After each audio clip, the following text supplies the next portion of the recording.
www.libradio.org. La station debout. Nous sommes le 25 janvier 2021. Nous demandons à Madame Karine Keller-Sutter, chef du département fédéral de justice et police, et à Monsieur Mario Gatiguer, secrétaire d'État aux migrations, le SEM, ainsi qu'aux autorités compétentes, la suspension du vol spécial vers l'Éthiopie, prévu le mercredi 27 janvier 2021, dans 2 jours, et l'annulation du renvoi forcé des requérants d'asile éthiopiens résidant en Suisse. Pour que cessent les renvois forcés vers l'Éthiopie, la conclusion d'accords opaques avec les pays tiers et le recours à la détention administrative en vue des renvois. Voilà, ça c'est le corps, disons, l'entrée de l'appel que vous lancez. Bonjour Ania. Tout à fait. Oui, bonjour. Alors, dis-nous, pourquoi cet appel et voudrais-tu peut-être en quelques mots te présenter? Alors, moi je fais partie des amis de Tahir, étant proche du groupe Café Solidaire, dirigé et surtout animé par la professeure Julie Franck de la FAPSE, Faculté de Psychologie et des Sciences de l'Éducation à l'Université de Genève. Et je l'ai bien connue lorsque je travaillais à l'université comme assistante sociale. Donc c'est à ce titre-là que j'ai sympathisé avec ces cafés solidaires et certaines personnes qui suivent aussi les activités de cafés solidaires. D'accord. Et je suis moi-même dans 3 chaînes accueil, une association aussi qui s'occupe notamment de sport, d'activités pour les enfants réfugiés, etc. Et alors cet appel a été lancé et bien entendu relayé par de nombreux groupes citoyens, type Solidarité TAT, Stop Renvoi, etc. Eh bien, oui. Pourquoi est-ce que vous l'avez formulé? Nous, on est révoltés, enfin ça fait depuis 2018 qu'on en parle, on est révoltés par cet accord secret entre la Suisse et l'Éthiopie qui vise à faciliter le retour, donc le retour forcé, le renvoi forcé des requérants d'asile déboutés du droit précisément de l'asile. Et on défend en l'occurrence surtout Tahir Tilmo, qui est arrivé en 2015 en Suisse et qui a été simplement manu militari récupéré dans sa chambre, dans son foyer à Asnières par la police un beau matin de septembre, le 7 exactement, 2020. Et depuis lors, il est à Frambois. Il est pas incarcéré comme un délinquant, mais c'est un internement administratif en vue de son expulsion, de son renvoi en Éthiopie, son pays d'origine. Qui pourrait donc survenir le 27 janvier, mercredi. Voilà, oui. D'accord. Et il n'est pas le seul dans ce cas-là? Il n'est pas seul, il y a un groupe de 5 personnes. Ils sont 5, dont un qui est connu. Je pense qu'il est même mentionné peut-être dans cet appel que j'ai sous les yeux. Alors, ses initiales, SA. Voilà, SA, Solomon. On le soutient aussi parce qu'il est connu, enfin il est connu d'un groupement de Lausanne, de plusieurs groupements d'ailleurs actifs à Lausanne, et d'Amnesty International également, mais les 3 autres, on les connaît pas. Enfin, moi, j'ai pas entendu parler des autres. Est-ce qu'ils viennent d'autres cantons? Aucune idée de qui il s'agit, malheureusement. Mais c'est possible que sur place, peut-être que ces personnes ont pu se voir, discuter ensemble. Oui. Alors, comment ça se passe. Ouais, dans l'appel, il y a quand même quelques informations que je vais donc dire. Oui. SA a été arrêté lundi et ça fait plus de 7 ans qu'il vit dans le canton de Vaud. Il partageait une chambre dans un foyer d'aide d'urgence avec sa sœur et son enfant. Elle aussi en Suisse depuis près de 10 ans. Ça veut dire que c'est vraiment des personnes qui sont là depuis déjà un moment et qui, voilà quoi, et qui sont arrachées vraiment à leur vie, à leur quotidien, quoi. Oui.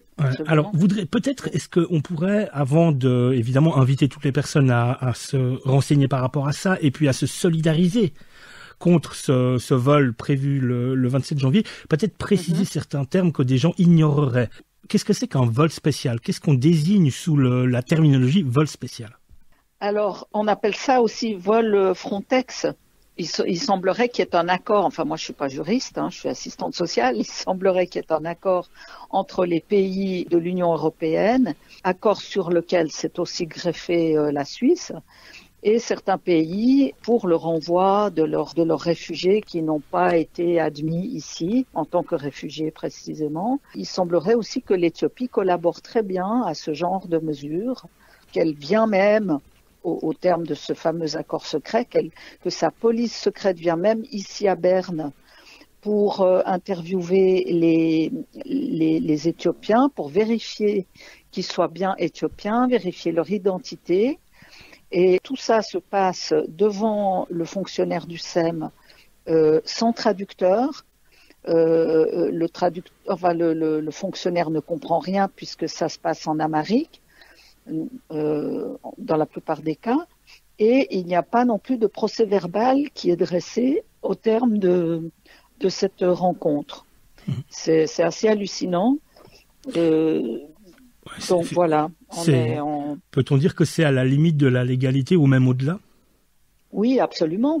Il y a eu des articles, notamment un article assez important dans, comment on appelle ça, WOZ, c'est la Weltwoche, sauf erreur. C'était en septembre 2018. Ça a été repris aussi en janvier 2019 par asile.ch,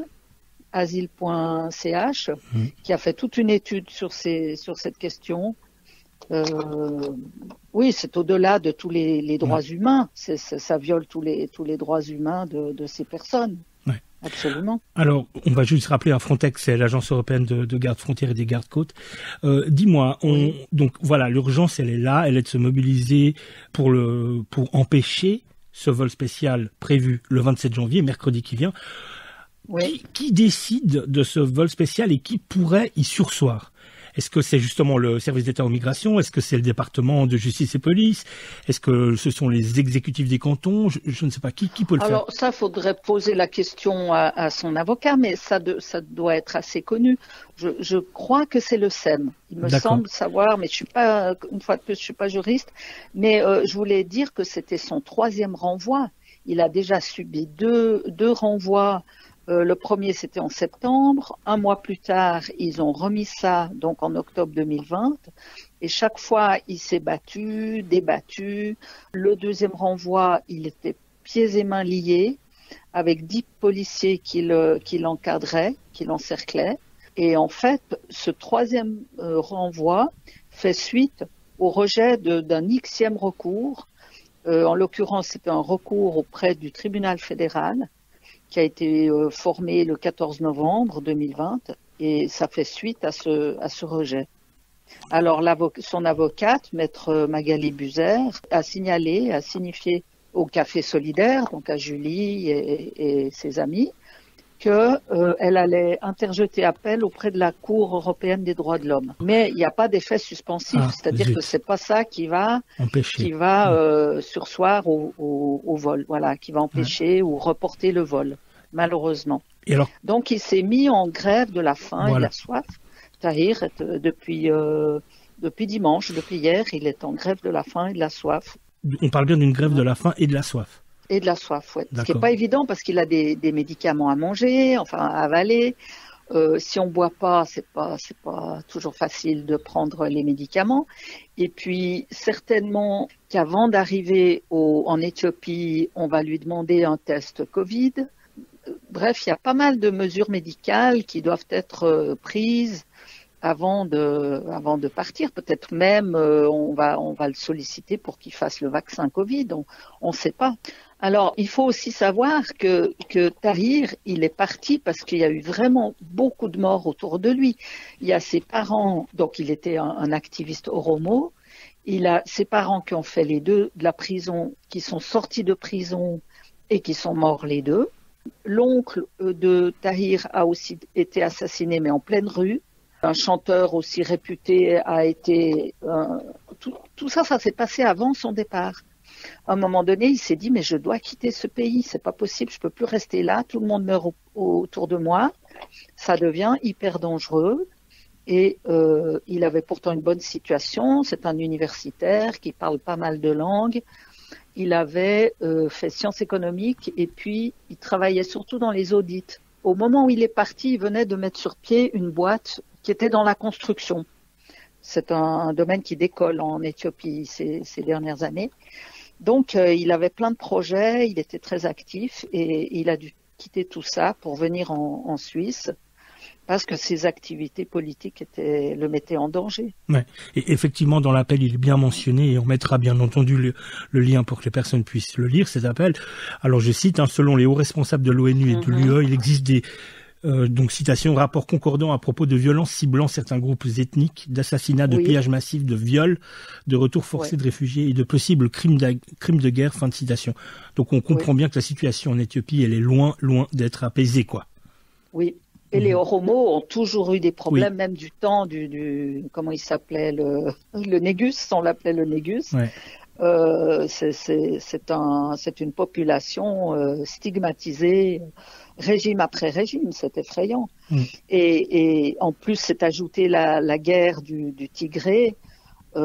Mais avant cette guerre, il y a eu beaucoup de manifestations un peu partout en Éthiopie, mais notamment dans la capitale, à Addis Abeba. Et parfois, les militaires ou la police tiraient à balles réelles sur les manifestants. Il y a eu pas mal de morts. Amnesty International en a parlé, Human Rights Watch aussi. C'est un pays en pleine ébullition. Il faut bien le dire. Ouais. Alors, à partir de demain, si je ne me trompe, il y aura une présence d'alerte qui aura cours devant le centre de Frambois. Ça a commencé aujourd'hui. Ah, déjà. Ça a déjà commencé. Oui, ça commence aujourd'hui. Il y a quelques photos qui circulent, quelques courtes vidéos. Bon, ça a été un petit peu entravé par la police, bien sûr, comme on peut l'imaginer, mais c'est juste une présence symbolique parce qu'il y a seulement 5 personnes. Il n'y a jamais un groupe d'au-delà de 5 personnes. Elles sont toutes masquées. Et bon, il y a une ou deux petites banderoles, mais rien de bien méchant. Et il semblerait que ça soit ça qui fasse problème. C'est les banderoles. Mais quoi qu'il en soit, cette présence d'alerte, elle va continuer. Ah oui, ouais. Absolument. Ouais. Écoute, je te remercie beaucoup en tout cas, Ania, pour toutes ces informations. Pour en terminer, merci. Pour en terminer, voilà, les personnes qui nous écoutent et qui aimeraient, je sais pas, aider d'une manière ou d'une autre, ou s'il fallait lancer un appel ou plusieurs appels, quels seraient-ils? Alors, on a déjà fait une pour rappeler la pétition qui avait remporté dans les 1050 voix.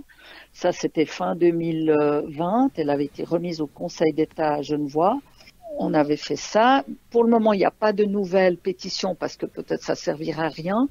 Mais le fait qu'on soit sur place, c'est très important et qu'on soit aussi présent dans les médias sociaux.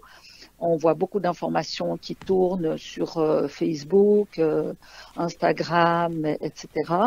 Donc, je pense que ça a un rôle très positif parce que, d'ailleurs, depuis la parution de la pétition, Tahir, il est quand même assez connu à Genève. Si on va tracter devant le conseil municipal au mois de septembre ou octobre, les gens en général disent « Ah oui, je signe, je le connais, etc. » Et enfin plutôt septembre parce que la pétition a été bouclée fin septembre. Donc c'est une cause qui est connue. Oui. Alors relayer cette information, voilà, c'est ça que l'on peut dire. Et puis rejoindre, pourquoi pas, s'adresser à Julie Franck, toute son équipe de Café Solidaire au singulier. D'accord. Eh bien, merci beaucoup, Ania, pour toutes ces informations et courage pour la suite des opérations. Merci beaucoup à toi.